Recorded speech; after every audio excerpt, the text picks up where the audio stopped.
Bienvenue sur le Path of Faith, où nous nous aventurerons dans un voyage de découverte spirituelle, guidé par la foi et la sagesse de Jésus-Christ.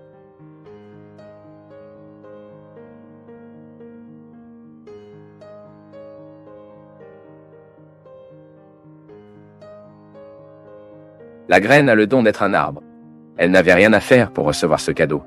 Toutes les possibilités de l'arbre sont condensées dans la graine, mais il devra passer par le processus de tâche, c'est-à-dire qu'il devra tomber dans le terrain propice, devra recevoir la pluie, devra permettre de mourir pour être né arbre.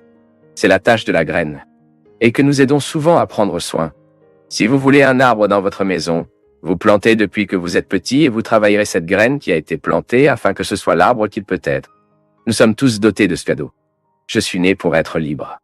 La liberté m'a été accordée comme un cadeau contre nature. C'est non nerveux, il n'y a aucun moyen de dire que je ne veux pas ce cadeau. C'est en moi. Maintenant, je devrais me battre dans ma vie quotidienne pour atteindre cet état de gratuit. Homme libre, avec une femme libre. Parce que nous sommes liés à beaucoup de choses. Il existe de nombreuses situations humaines qui nuisent à notre liberté, en commençant par notre éducation. Parce que lorsque nous sommes nés, nous sommes livrés à une famille. Et les familles ne sont pas parfaites. Nos parents n'ont pas étudié la psychologie afin qu'ils puissent nous éduquer. Ils nous ont beaucoup manqué. Nous ne nous plaignons pas. Nous n'arrivons qu'à la conclusion afin que nous puissions prendre des mesures dans une maturité qui nous permet alors de corriger l'erreur avec nos enfants. Combien d'entre nous ont suivi un chemin qui n'était pas le nôtre, juste pour plaire mon père, seul pour plaire à la mère? Combien d'entre nous ont répété une triste histoire parce que nous étions enchaînés dans les défauts de nos parents, puis nous avons reproduit exactement les mêmes erreurs d'eux? Ainsi, la liberté intérieure, nous commençons à cultiver chaque fois que nous avons l'occasion heureuse de passer par la vie de ceux qui nous rendent librement. Et donc nous trouvons beaucoup de gens avec cette bonne volonté pour nous voir avec amour, nous voir avec liberté, regarder nos possibilités, les identifier et nous aider à prospérer. Ce sont les vrais amours, les vrais amis, les vrais liens. L'amour entre amis est la dernière étape de l'amour dans ma compréhension. Je comprends cet évangile que Jésus est placé face à certaines questions qui étaient autourées. Jésus, la femme, est mariée à celle-ci. Après sa mort, elle épouse son frère. Quand ces gens meurent-ils tous? Qui seront-ils une femme? Et Jésus a dit que ce n'était plus important. Je crois que dans la dernière étape de l'amour est la fraternité. Le père et la mère vivent cela au fil du temps. Lorsque la mère cesse de jouer le rôle de la mère dans la vie de son enfant, alors qu'il n'a plus besoin de ces soins dont il avait besoin auparavant, la relation change, devient de l'amitié. Même le mariage est comme ça. Au fil du temps, cela devient une belle amitié. Tous ces corolliers de la sexualité sont déjà hébergés, non?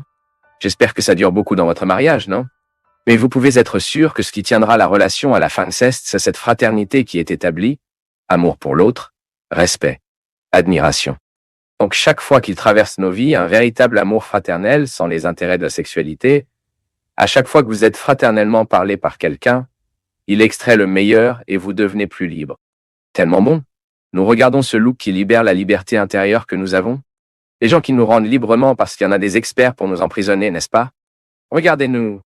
Il a tellement d'attentes dans ses yeux que nous ne pouvons pas supporter le poids du loup. Il y a des gens qui disent parfois « tu ne m'aimes pas ». Vous entendez beaucoup ça, non? Ce n'est pas que nous ne l'aimons pas, c'est que l'autre nous regarde tellement que nous ne sommes pas heureux d'être proches. Nous devons nous éduquer afin que nous soyons un promoteur de la liberté intérieure les uns des autres. Et naturellement, nous faisons également la promotion de cette liberté en nous. Parce qu'il est très triste d'être lié à vos besoins. Dans vos mots, Jésus était un spécialiste dans la rupture du pouvoir des chaînes qui ont empêché ces gens d'être eux. Plus vous êtes libre, plus votre capacité à aimer est grande, plus votre capacité à être mère, sans être victime de vos adresses, à considérer votre enfant comme quelqu'un de totalement différent de vous. Parce que parfois, parce que nous ne sommes pas libres, nous voulons que nos enfants soient exactement ce que nous aimerions qu'ils soient. Ce n'est pas l'amour, c'est une projection. Mon peuple, nous ne pouvons pas perdre de temps. Nous ne pouvons pas perdre de temps lié à nos erreurs, à nos maux ou à ce que nous avons déjà réalisé de nous. Parce que parfois nous sommes dérangés et il n'y a pas de qualité de vie. Chaque fois que je me limite à ce que j'ai déjà réalisé de moi-même, ma vie perd la grâce. La bonne chose que je ressens que je creuse de jour en jour, c'est que je fertilise jour après jour la graine de mon être, afin que je m'épanouisse et apporte toutes mes possibilités. Je ne sais pas ce que tu fais de ta douleur. Ce que je sais, c'est que parfois je cherche sa solution dans le mauvais sens. Et vous pouvez également avoir mal. Parfois nous allons au mauvais endroit, parfois nous allons avec les mauvaises personnes, parfois nous allons dans de mauvaises situations, voulant résoudre les problèmes de vie. C'est impressionnant parfois, comment Dieu me donne l'occasion de sortir de la théorie sans espace de temps du temps.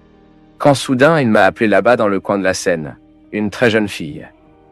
Et elle m'a dit comme ça, « Ô prêtre, à quel point elle a trouvé ici aujourd'hui. Il y a 4 jours, mon fils est décédé. Il y a 4 jours, j'ai séparé mon fils de 5 mois. Et je suis venu, mon mari, ma mère, mes enfants, nous sommes venus chercher la résurrection ici à la nouvelle chanson pour que nous ayons force de célébrer son 7e jour. Je l'ai trouvé beau parce que Carolina a quitté Virginia avec toute sa famille pour venir ici pour essayer de comprendre l'inverse de la vie. Parfois, nous ne pouvons pas supporter le côté droit, le côté conventionnel. Nous devons entrer dans les opinions. Soutenez les complots de la vie, et il n'est pas toujours facile de les atteindre. Surtout lorsque le cœur d'une mère doit découvrir la grâce de se lever, la force de rester en vie, même lorsque tout est si contraire à elle. Concilier ces opposés, ces petites choses de la vie quotidienne.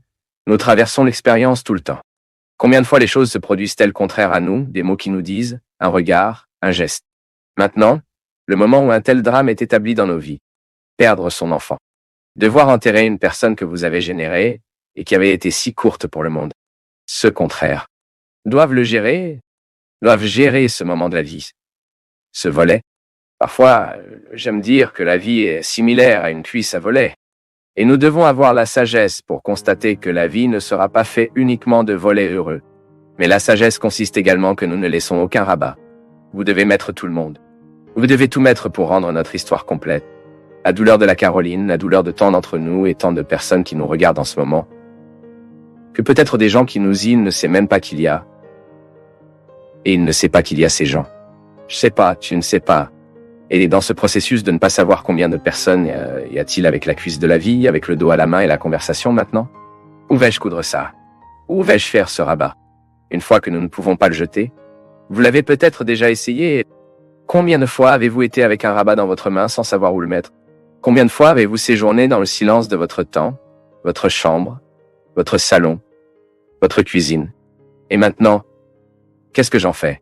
Carolina a dit qu'elle était venue chercher la résurrection avec 4 jours. 4 jours de mort et le combat voulant déjà s'installer. C'est tellement beau, mon peuple. Lorsque nous courons après l'intérieur de ce qui nous fait mal. Lorsque nous courons après l'intérieur de ce que nous ne comprenons pas. Je ne serai pas avec ce côté droit, juste ce que je peux voir, je vais courir après. Parfois, les gens découvrent les chemins les plus étranges. Certains cherchent le médicament. Certains cherchent de la solitude. Certains cherchent à boire. Certains cherchent des réponses magiques. Elle ne fait pas. Elle voulait venir ici. Qui sait entendre un mot? Trouver quelqu'un? Prier un peu? Être trouvé par des gens qui croient en la résurrection?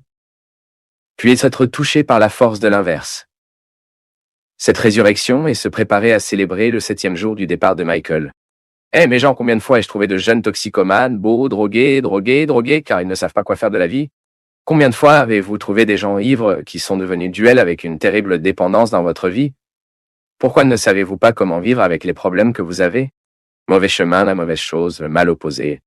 Lorsque la mort est établie, que la perte est établie, que la souffrance est établie, nous devons chercher à être aussi vrais possible. Nous ne pouvons pas engourdir notre âme. Nous ne pouvons pas engourdir notre tête, notre esprit. Non. Nous devons lever la tête et chercher la solution. Nous ne pouvons pas changer le fait. Nous permettons donc au fait de nous changer. Je ne peux pas changer les événements, donc je vais permettre aux événements de me changer. Ai-je besoin de sagesse pour le moment? Mon fils ne peut-il pas être mort en vain? Cette souffrance ne peut-elle pas être passée en vain pour nous? Est-ce que nous devons en tirer des leçons? Et tout comme la Caroline est venue ici pour soulager ce moment de douleur et peut-être réconcilier les opposés que la vie a mis à l'intérieur, peut-être pouvez-vous le faire aujourd'hui? Je ne dis rien que je ne crois pas. Je ne dis rien que je ne recherche. C'est la dynamique de cette vie. C'est la dynamique de ce programme. Essayez de découvrir une direction spirituelle. Quelque chose qui nous soutient en ce moment dans ce que tout semble être fragile en nous. Ne vous trompez pas. Vous planifiez aujourd'hui, non. Change la direction. Ne le trouvez pas dans la solution facile, non. Cherchez, même si c'est le moyen le plus difficile, mais recherchez quelque chose qui peut vous faire du bien. Ne vous engagez pas la tête avec des médicaments. Avec des médicaments. Non. Non. Avec de l'alcool, non. Ne soyez pas engourdissant de mauvaises choses. Je veux le mot qui fait bien. Je veux la parole de Jésus. Je veux le look rédempteur de ce merveilleux Dieu qui nous aide à mettre les choses en place. Il faut du travail. Mais c'est formidable de savoir que Dieu est de notre côté, nous aidant à réconcilier les opposés. Seuls ceux qui ont lu les livres du père Fabio de Mello savent à quel point ils sont transformateurs, nous font réfléchir et changer notre façon de voir la vie. Si vous ne l'avez pas encore lu, ne manquez pas cette grande chance. En savoir plus en cliquant sur les liens de description.